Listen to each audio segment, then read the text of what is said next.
So today is actually going to be pretty fun. I have been doing a lot of research of different digital marketing campaigns over the years.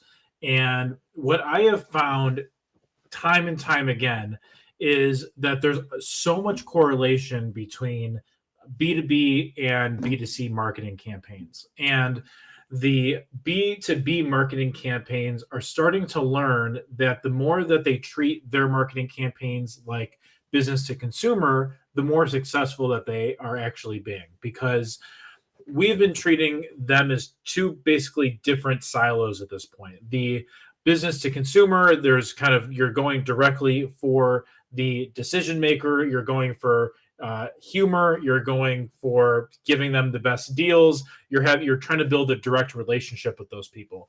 And as we've been evolving, especially when you're looking at how brands have been growing by bringing on a army of affiliates. If you're looking at software companies, if you're looking at digital products, courses, if you're looking for business to business services, business to consumer, a lot of it has been based on of people don't really want to have relationships with brands anymore, right? That's why kind of Ronald McDonald or the king at Burger King and all these kind of things are getting a little bit more phased out. And it's really about who are these individuals that people are following that has been truly building like that people know and trust and like, that have a relationship, which is why you're noticing kind of a bigger spike of celebrities that are getting more into the business game. So, Ryan Reynolds doing a deal with Mint, right? You've got a lot more people doing, celebrities who are spokespeople for cellular companies. And so because there's that like and trust factor, and they want, because they like that movie, that film, that TV show, whatever it's going to be, they're going to trust that brand a little bit more. And so that's kind of what we're moving into on the B2B side. And so when we're talking about digital marketing strategies, there's kind of a few different ways, especially when you're trying to do a little bit of a hybrid of how the B2B and the B2C world are kind of coming together. And the best form that is coming to light at this point is humor. People want to be entertained. People want to be laughing at this point of their life. There's been a lot of stuff going on. And so the more that they will laugh, or they're watching an Instagram reel, a TikTok reel, a Facebook reel, whatever that's going to be, it's less about reposting it, and it's more about sharing it directly to someone that you're close with a friend, a family member. If they think it's funny, they're going to take that and share it. And that's where Instagram is saying and TikTok is saying most of their views are happening, is because it's not about the reposting, it's about the sharing. And then if someone likes it, they're going to continue to share it to their network, therefore the viral network effect, right? And so that's kind of I think the next direction of where people in the B2B space should be going. And when people have they're kind of I'm trying to find the right phrase for it, but when there's like an influencer who he has like this I don't know if it's real or if it's an artificial butt or whatever it is, but he is really big on racing, right? So when he had when everyone was very Zoom fatigued and the meeting fatigued and online video conferencing fatigued, he would have a big green screen in the back, and I can actually show a couple videos of that. And he would be going down a water park, or he would be at a race, or he would be at a tailgate, or he would be with his friends. And the green screen in the back would show that he's in his office, but he's wearing like a Bears jersey, and he's got lines on his face to show that he's at a game, or whatever that's going to be. And that's just because that's where people's minds were at. And so he was able to go do brand deals, and he was able to go leverage that exposure because that's where people's heads were at the time. So I'm going to show a couple different examples, and then I want to dig a little bit further into how people are actually using more humor for both business to business and business to consumer, ultimately to build their brand. And they're using, one strong video marketing campaign is allowing, and I'm going to show you, two of them has actually been through what the Harmon brothers have done. And that's for one of them is for what Harmon brothers did, which was the purple mattress. And then the other one was the Dollar Shave Club. The Dollar Shave Club and the Purple Mattress both did mergers and acquisitions for over $1 billion. It was about $1 billion or a little bit over $1 billion after they really dialed in their marketing, they really dialed in their messaging. And a huge portion of that was really understanding who is the main people that are actually buying these individual products, these individual services. And so once they dialed it down to more of a human level where it was relatable, it was funny, it was shareable, that had a very large network effect, and that actually had a very strong impact on the overall brand and their reputation, where now that people were so familiar with that brand because of that one video that they saw, and Gary Vee talks about this a lot.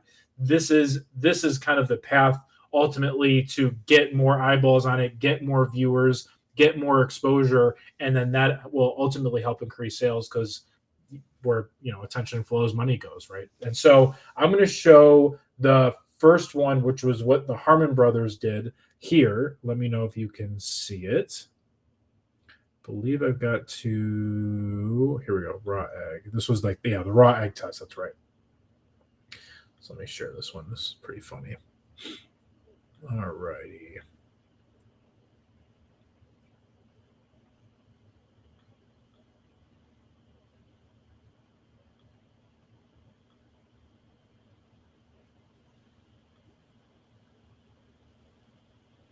To tell that your bed is awful. The raw egg test. Let me prove it.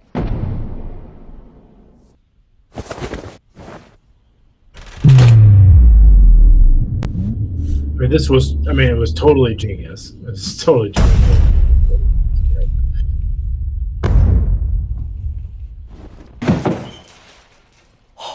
When it comes to mattresses, you used to only have 3 choices. Looking for some shoulder pain? Try a hard mattress. Oh! It may feel like a rock and put pressure on your hips, but it's the perfect way to tell your partner, hey baby, want some arthritis? It just fails the raw egg test.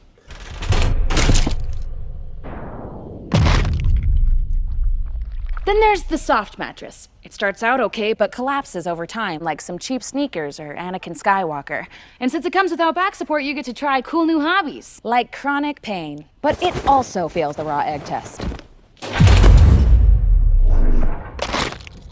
Now let me explain the eggs. The raw egg test states that the perfect bed will let you put weight on raw eggs without breaking them. Because if a bed can cradle raw eggs while supporting all that weight, it'll also cradle your pressure points while supporting... You get the idea. And the funny thing is that no one really thought about putting a raw egg on their bed until they started doing this, right? It's like that they created basically a whole new standard of how people viewed their bed, right? It was like, would it pass a raw egg test or not? So they took their own vehicle of what would justify a quality bed versus not, and they just implemented that throughout the entire video, which was truly a genius idea, right? And it was good because, they also had a lot of relatable content of putting it directly in a bedroom, right? It wasn't in some warehouse where you actually feel like you can actually relate to a hard bed versus a soft bed, and talking about all of your back problems and how people are always complaining about their bed. And a lot of that is just because they sat down, their content team sat down and talked about all the different pain points that someone would normally experience, and they would integrate that entire process into a video script, right, into that actual advertisement. And so that is kind of part of the genius of when it comes to the marketing, and I'm guilty of this as well, of we're just going to go through and put stuff out and see how people respond. But they went through and actually thought through all the individual things and conversations that people have had with their friends, with their family, their pains that they might be thinking but aren't actually verbally saying, and they crank that out over maybe a course of 2 or 3 days, and now they're able to not only tell you about it, tell the story, but give you true visualizations around it, which is comes down to the whole egg test. And I just really thought that was totally genius. And so when you talk about more of like a B2B approach, this was another one that I just found fascinating and funny, because it's totally relatable. It goes through the exact same thing of what I'm talking about of, I guess I'll share it with you right now. But this talks about more of the video conferencing hurdles, right? Thanks. Great. Maybe we can get started then. Oh, great. I think your mic is picking up your speakers. My mic? Do you have headphones? You want me to put them on? No, I want you to smell them. No, I want you to put them on. Hey, Beth. Hey everyone, sorry I'm late. I had to download. So this obviously talks about all the You should complications plan that extra someone's time going for to the have updates. There's pretty much one every time. when you're trying to join a video. Sounds like someone just conference, joined. Hey guys, it's John. I had to call in. I'm stuck in traffic. Have I missed anything yet? No, it would have been nice for you to join the rest of us, but we'll see you when you get home. All right, while everyone is here, finally, Tyler, do you have that financial report? Well, it's been the last few weeks updating our books, and I got some great news for you. Schedule from this point last year. We had a great Q1. We lost Tyler, I think. Am I frozen? Hey, Trip, I think we lost. So basically what they're doing is they're obviously taking all of the different human elements, right, of what we deal with on a day in and day out when we're typically dealing with video conferencing, other than, if you're doing like a jet call or a jet webinar, obviously, because we work very closely with our customers. We get lots of feedback and lots of people that say they're very unforgiving in this space, right? So we had to make it absolutely perfect ultimately until that we know it's, audience ready and it was ready for everyone to use, so they would have no hiccups like this. But the idea is that there's all these video conferencing platforms that have all these technical difficulties, and you're including all the different human elements into it, right? And so what their content team is doing is they're sitting down and they're breaking out all the different scenarios and then integrating that into real life. And again, it's humorous, it's relatable, and this is the mark that I truly believe a lot of B2B companies are really missing out on when it comes to growing your audience, growing your exposure, being able to really relate and hit all the major pain points to do this. And so now when you're talking about a overall digital marketing strategy and a guide, you've got more of the video marketing approach, and then you also have the account-based marketing approach, right? And so when you're doing more of account-based, obviously you're not going through and you're not going to sit with your content team and talk about all the different scenarios of what you need to improve and kind of work through that. This is more about, okay, here's our dream 300 or 200 clients that we would want to work with. Now let's write all those people down. Let's write down all of the titles of those people who work within that organization. Let's find those people and let's break down how we can actually get in front of them. So now I'm kind of transitioning from the marketing approach, right, of what we're going to do from a one-to-many versus saying, if you're going for more enterprises, if you're going for companies that, are between maybe the 20 million and 50 million range, or 50 million to 200 million range a year in revenue, this is the best way to kind of go about that, right? And so now I'll tell you a quick story because I think this was actually totally genius. So one of our partners in the company, he's been responsible for probably over 300 merger and acquisition deals. And his big thing is, I want to irritate my competitors as much as possible, so they will either try to buy me, or they'll either want to merge with me, or one of the two, right? And so now what he did is that one of them is in the I believe in the contracting in the contractor space for using software technology for contractors. And so their big thing is that you've got, when you're dealing with contractors, you have a lot of different tasks. You've got a lot of people, a lot of different projects. You have a lot of people involved. Each person has their own responsibility. I'm kind of going through this process now, actually, updating purchase to house, and I'm kind of going through that entire process of updating some things and dealing with a lot of different contractors. So I definitely feel this pain, and if you're still renting, God bless you, because it is not something that you want to deal with. But the whole process with this technology is this will help streamline, simplify it, put it all on paper. You'll know exactly what's going on. You'll be able to stay within budget without things getting all out of whack, and everyone's on the same page, right? And so this, our partner had a competitor who he was involved with this business, and then there was a competing technology, and they were hosting a large event. And so this large event was for other contractors, other people in the space, other people who would ultimately be their most ideal clients, right? And so what they did is they put on a big conference that was going on, and so he did kind of a two prong approach. The first one was he hired a it was a plane that had a big banner at the end. So what he did was he put the company banner, he put like a funny funny text at the banner that included the company name, and then he paid a pilot to literally do circles around this event, so anyone walking in or out would remember this plane flying over and just going in circles, going round and round.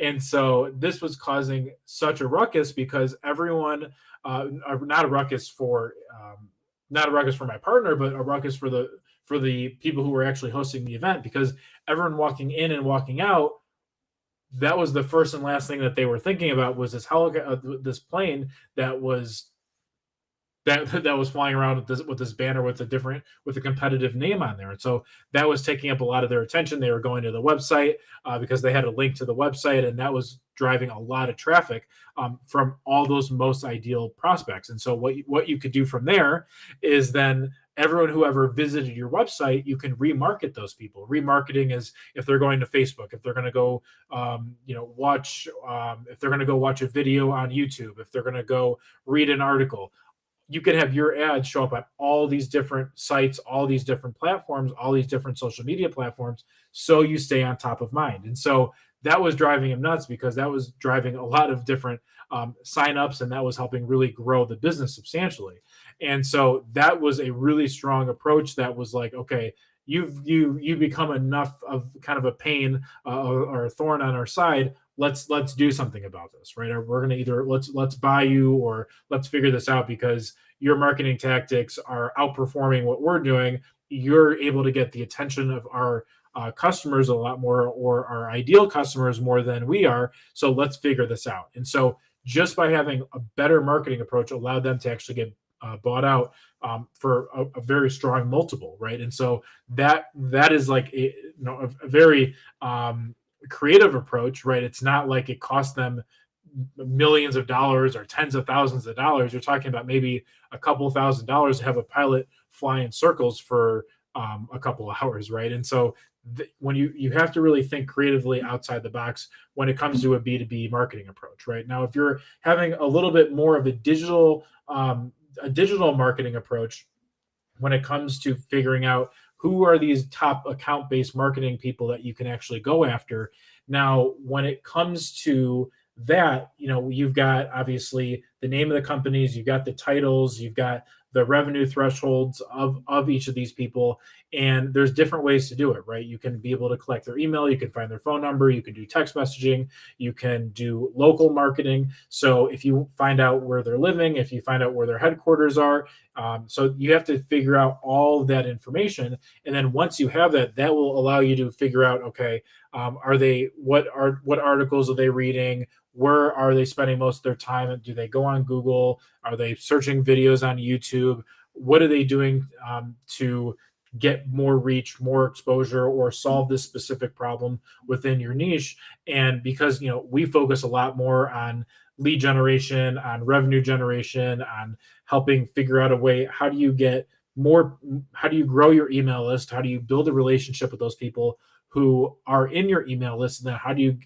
get it to a point where you've given them so much value where they actually want to buy from you? Now there's kind of a multi-tiered approach of how you can actually go about that, right? And so now, and again, it goes back all the way to the conversation of what was the purple mattress, right? They were sitting and talking through all these details, or the video conferencing ad of all these different situations, and really thinking through, okay, you got someone calling in, you've got someone whose audio isn't working, you've got someone who's got headphone issues. So now you're actually thinking, what's the day-to-day pain points that people are truly experiencing, ultimately to help grow your online presence. And so when it comes to having a B2B marketing approach, there's so much that you can do there. And so if you want to think through that, if you want to talk through that, because everyone now, they've got their own role, and adding any additional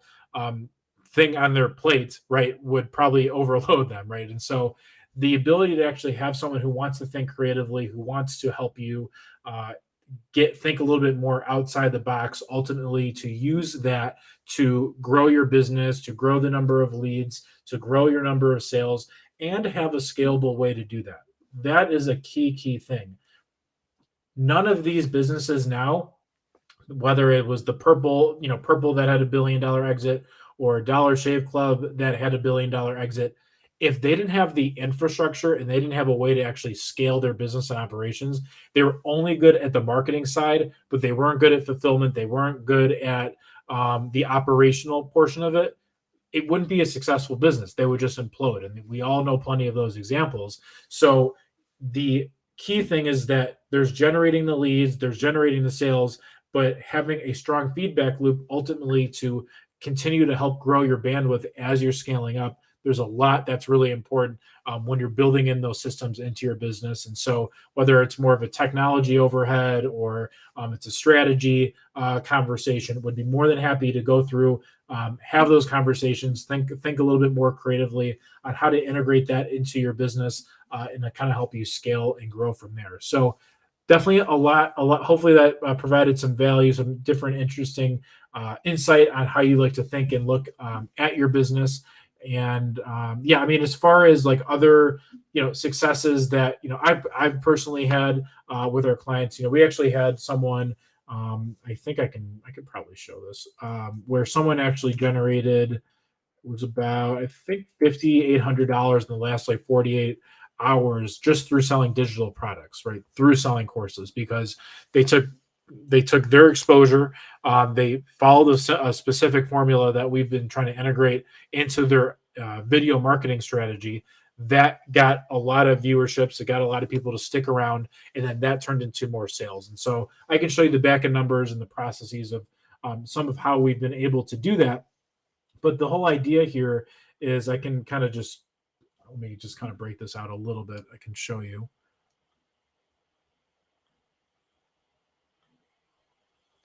So like right here, for example, I don't know if this is going to show. So yeah, right here, what we basically did is that you see that we're able to generate over 17,000 leads. And so these 17,000 leads, this was a clear way of, okay, we've got one offer. It's working very well. Let's not do anything new. Let's not do anything that, now that this is working, let's go find the next shining object. Let's dial this in, let's scale it up, and let's see how long that we can actually run this for without, because this whole thing is, we want to generate the lead. We want to build a relationship with our audience at scale through email marketing, through retargeting campaigns, and then we can use that to ultimately grow our overall sales and revenue, right? And so everything that we do is really broken down with a data-driven approach. So when we are going and we are trying to generate more leads, let me see if I can make this a little bit bigger for you here. So when we're trying to generate more leads, you can see, I might have to zoom out here. So this is a breakdown of, on the top bar here, you'll see registration, attendance, and conversion. So this can be used in a lot of different ways. If you're talking about free offers, if you're talking about video signups, if you are talking about the number of people who are downloading an ebook, who are previewing your course, people who are seeing a software demo, so signing up for your free trial. There's so many ways that you can kind of break this down, but the idea is that you want to see how many people are showing up and they're actually engaging with your content, and this is all a very data-driven approach, right? How many of those people who are seeing the page, how many of those people are signing up, how many of those people are engaging with your content, and then how many of those people are taking action. Now, a conversion can ultimately be number of people who are signing up for a free trial. It could be number of people who are taking out their credit card and buying a product. It could be a low ticket product. And so there's different ascension paths based on your different business models. But the idea is that you're going to know, is it an audience problem? Is it a messaging problem? Is it a offer problem? Is it a medium problem? So now you'll be able to actually figure out what's working and what's not, And then if something is working, how do you go through and ultimately scale it up? And how do you grow, how do you grow and scale from there? And again, everything is broken down by the numbers. It's not, I have a gut feeling that this isn't working anymore. We need to objectively look at that ultimately to figure out how to help grow and scale up what you're doing. And so when it comes to like some of the results, we've helped generate, multiple 6 and 7 figure campaigns online. And I can kind of show you different case studies and success stories around how we do it. I can show you different screenshots.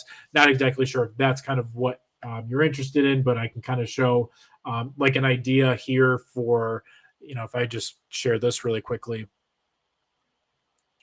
So this is, we work with a lot of different types of platforms, but this is kind of like a ClickFunnels dashboard where kind of show it here.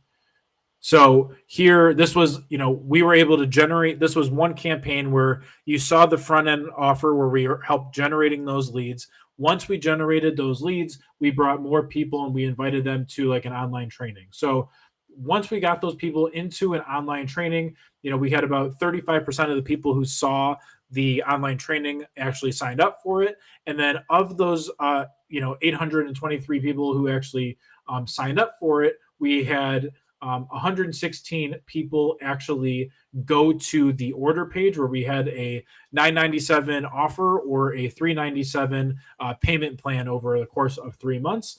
And then of those, we converted about 8% of those. And so now what we like to do is categorize these people, right? So there's people who saw this offer, then there's people who saw this offer, and now there's obviously going to be about 700 people who signed up but didn't see the page, right? So these people are going to get a different type of ad.